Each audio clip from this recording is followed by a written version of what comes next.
નગર દેવી નગર યાત્રાએ નીકળી રહી છે અને નગર દેવીની કૃપા દ્રષ્ટિ બધા જ પર રહે તેવા આશીર્વાદો માગવા માટે ભક્તો છે મોટી સંખ્યામાં જોડાઈ રહ્યા છે.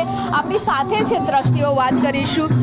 શશિકાંતભાઈ, આજે નગર યાત્રાએ નીકળી રહ્યા છે નગર દેવી, કેવા પ્રકારનું આયોજન છે? હવે આ વખતે ખૂબ મોટું આયોજન અમે કરેલ છે. માતાજીમાં જે સવારે પાલખીમાં માતાજી નીકળશે, કેમ કે આપણે ચલિત મૂર્તિ આ વખતે મૂકેલી છે. ચલિત મૂર્તિ અહીંયાથી નીકળી રહી છે અને એ અહીંયાથી આપણા પરિસરની અંદર 3 વખત પ્રદક્ષિણા કરશે. પછી માતાજીની મૂર્તિને અમે રથ પર મૂકીશું અને પધરાવીશું અને પછી આ રથ પહિંદ વિધિ થશે અને પછી યાત્રા આગળ નીકળશે. યાત્રાના રૂટ પર પણ કેવા પ્રકારનું આયોજન છે તે કરવામાં આવ્યું છે? યાત્રાના રૂટ ઉપર વિવિધ સંગઠનોએ પોતપોતાની વ્યવસ્થા કરેલ છે. મ્યુનિસિપલ કોર્પોરેશને પણ અમુક જગ્યાએ પોતાના માટે એવી વ્યવસ્થા કરેલી છે કે લોકોને ચા અને પ્રસાદ વગેરેની વહેંચણી થઈ શકે એવી વ્યવસ્થા કરવામાં આવી. રૂટ ઉપર છે તેની વ્યવસ્થા છે તે કરવામાં આવી છે. કેટલા વર્ષો બાદ આ બીજી વખત નગર યાત્રા નીકળી રહી છે, કેટલો ઉત્સાહ છે ને કેવું આયોજન? ઉત્સાહ તો તમને દેખાઈ રહ્યો છે બેન, ઘણો છે. અને આ બીજી નગર યાત્રા છે, જેમ તમે કહ્યું એમ. હવે જ્યારથી અમદાવાદ શહેરની સ્થાપના થઈ છે ત્યારથી ક્યારે પણ માતાજીની વિધિવત નગર યાત્રા નથી નીકળી. વચ્ચે કંઈક નાના મોટા પ્રસંગો ઉપર કંઈક પાલકીની યાત્રા અહીંને અહીં જ ભદ્રમાં થઈ હોય 1932-36માં અને એવી રીતે. પણ એક શું કહેવાય, એક પ્રસંગ તરીકે નગરયાત્રા આ બીજી નગરયાત્રા છે મા ભદ્રકાળીની. અને તમે જોઈ રહ્યા છો એમ ખૂબ ઉત્સાહ છે અને ગયા વર્ષ કરતાં પણ વધારે સરસ રીતે આનું આયોજન થયું છે ને અને થશે.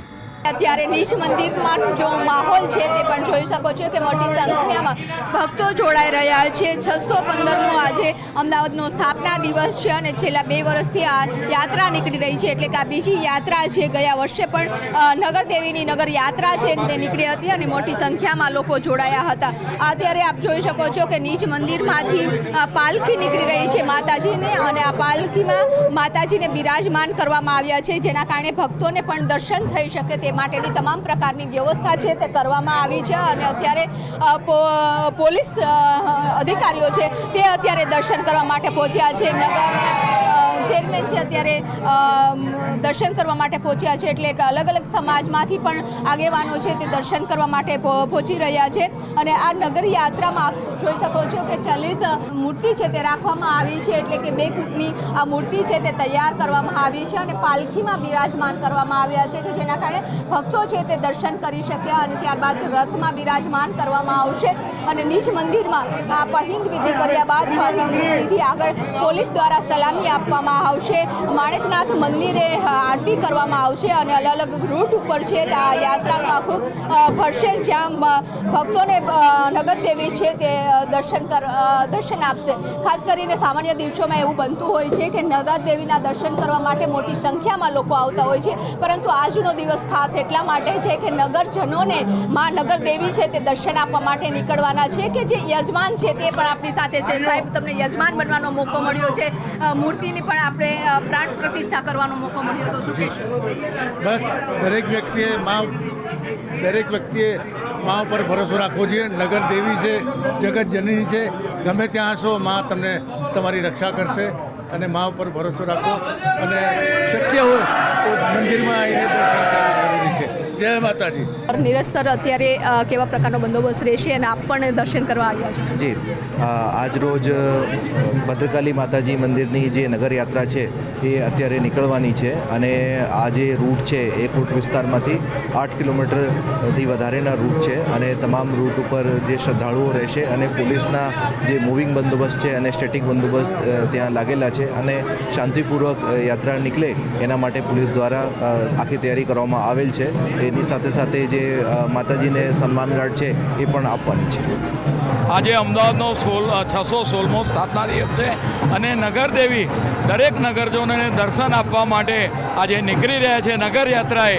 ત્યારે માતાજીના આશીર્વાદ ભદ્રકાળી માતાના સૌ નગરજનોને પ્રાપ્ત થાય અને જે રીતે અમદાવાદ મહાનગર આદરણીય પ્રધાનમંત્રીના નેતૃત્વમાં વૈશ્વિક કક્ષાએ હરણફાળ ભરી રહ્યું છે, ત્યારે મહાનગરદેવીના આશીર્વાદ સૌ નગરજનો પર રહે અને સૌની સુખ સમૃદ્ધિમાં વધારો થાય. મારી માના વિશે કેવું છે એ દર ટ્યુઝડે અહીંયા અમારા ઘરે ડ્રાઇવિંગથી ચાલીને આવે છે from I think more than 25 years, અને એકે ટ્યુઝડે મિસ નથી થયું એમનું. એટલા બડા ભગત છે એમના, અને 28 વર્ષોથી અંબાજી ચાલતા જાય છે. તો એમની ભક્તિના લીધે અમે હવે અહીંયા આવવાનું ચાલુ કર્યું છે. આજે નગરયાત્રામાં જોડાવાના છો? હવે જોડાઈ જ ગયા છીએ. બહુ જ આનંદ થાય છે. આજ નગરયાત્રામાં જોડાણ બહુ જાય છે કે આપણી નગરની દેવી, અમદાવાદની દેવી નીકળે તો આપણે કેટલો આનંદ હોય એ ખુદ આપણું દિલ જ જાણતું હોય. એક આપણું દિલ જ જાણતું હોય. બહુ મને તો બહુ વિશ્વાસ ભદ્રકાળી મા ઉપર. દર્શનનો લાભ મળ્યો, બહુ ખુશી થઈ આજે. બસ અમને જોડાવાનો લાભ મળ્યો. સરસ દર્શન થયા.